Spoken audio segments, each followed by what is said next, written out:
We're young, right? This is the best time to travel. Travel is a luxury. Yun, we just decided, okay, let's visit all 82 provinces. Gusto ko rin mag-visit ng 100 countries. But to these two, travel is a lifestyle.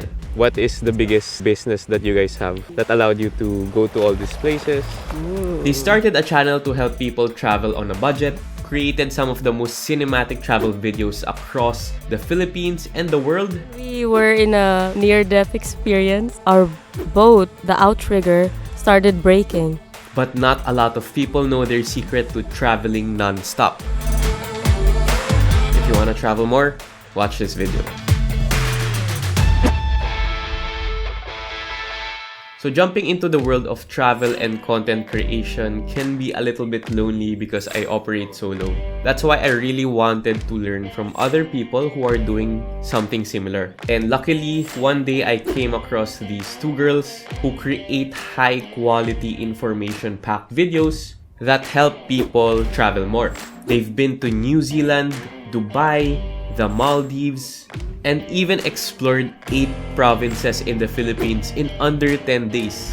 So I invited them over for a 9-day trip to Puerto, Galera to shoot a podcast by the beach.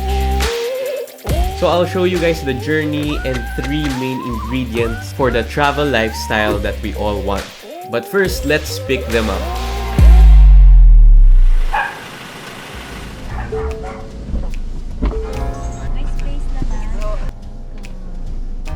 Hello. Hi. Angelica. Spartacus. Nice to meet you. Hi, you. Sarap na lollipop na to. So we traveled 140 kilometers all the way to Puerto Galera at kasama namin ang isa sa pinakamalupit na content creator sa Pilipinas, si Spart. And throughout the journey, medyo nagtaka rin ako. I kept wondering why these two girls said yes to a stranger like me to explore an island far away from home.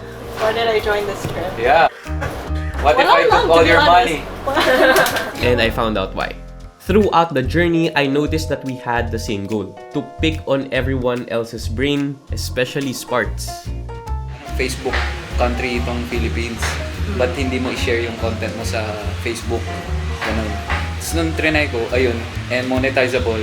So, you can put ads in between? Yeah. This guy grew his following to millions and has been watched by millions and continues to create content that you have never seen before. So the three of us really had that curiosity to learn from each other and see what the world of content creation really looks like.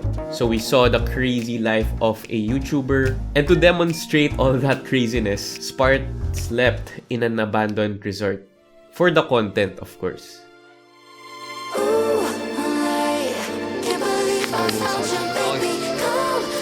And while Spart was suffering, me, Angelica, and Eileen were having fun.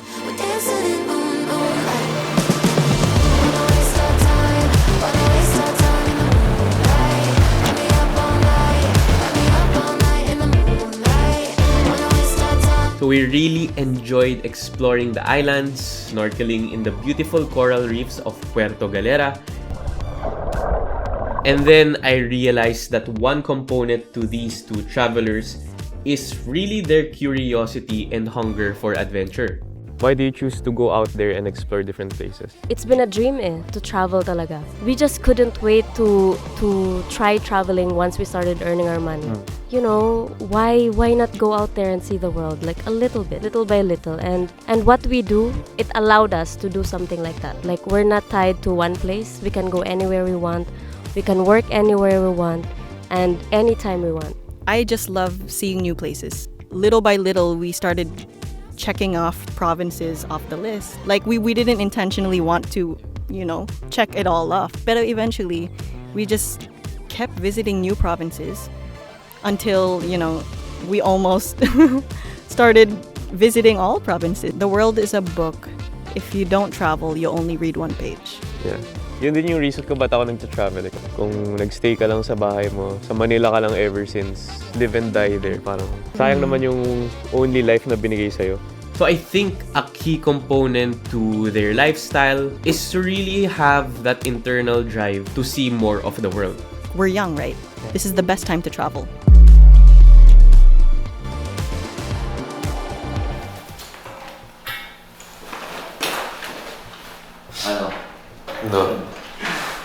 Paalam, kaibigan.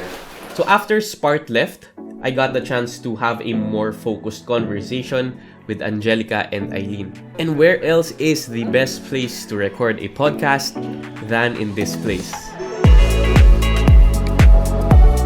So we were lucky enough to be invited to the most exclusive resort in Puerto Galera, and here I felt really connected to Angelica and Eileen, knew about their lives, and saw how aligned they really are together when it comes to travel and career. Salita ka nga. How close? Hello? Test, test.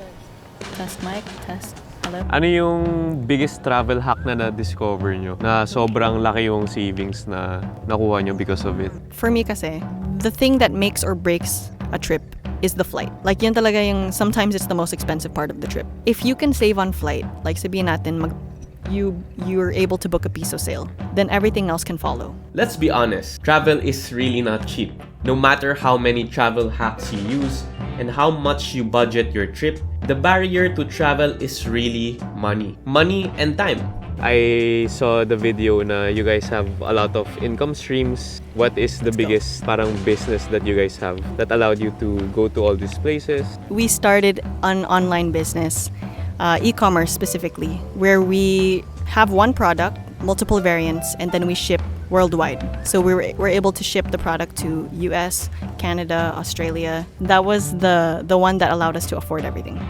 Like, and from that's where we're able to pay ourselves to travel. From that money, we of course set aside our own savings. We have our travel fund, we have our Euro fund, we have multiple different baskets where we distribute our money. And then one of that is travel. I want to live a very happy, comfortable life, pero it does take sacrifice throughout the journey. So parang since we're young, we can't just spend too much. We have to save talaga. We have to invest while we're young. These two have found something that created a sizable stream of income through e-commerce while giving them the freedom of time. Just the perfect formula for the travel lifestyle. And I know it's easier said than done, making money, having more freedom in terms of schedule, but these two showed that it's possible. I've been seeing a shift in terms of how people live their lives. A lot of people go into freelancing, a lot of people have been starting their own businesses, creating content. So if this is the type of life that you want for yourself, hindi talaga siya imposible. So if you want that kind of life, we will be releasing the full podcast next week. And you'll never know, maybe e-commerce is the one for you. But the last secret I found is something I haven't even found myself yet. So as the journey comes to an end, we stayed in one of the pioneer resorts in Puerto Galera to conclude our trip. And time went by pretty fast, and it's crazy to think that everything unfolded really perfectly despite being complete strangers. And going back to the sad boy narrative, no? It's really a challenge for me to travel, to film, to edit, and do everything alone. But these two have been working together since college, started and grew a successful e-commerce business, and now making content and traveling the world. And may nabasa akong quote by Martha Godert: "If you want to go fast, do it alone. If you want to go far, do it together." And that's what I think makes this duo very, very powerful. Despite having different personalities, different strengths and weaknesses, they each fill in the gaps of the other person.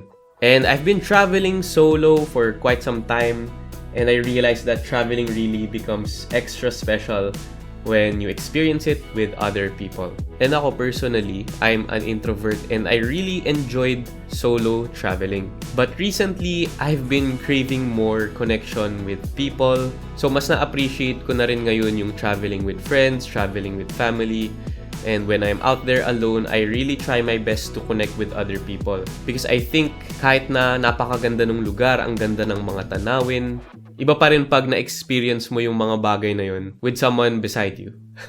Medyo cheesy, doesn't have to be anyone romantic or whatever. Pwedeng friends, pwedeng family. Pero yeah, if you can, find your travel buddy or travel buddies. So yun yung final ingredient na meron si Angelica and Eileen. And I hope this video inspired you to travel more, to create more experiences, and to live life in your own terms. Maraming salamat and join us as we travel the Philippines with purpose. With you, I see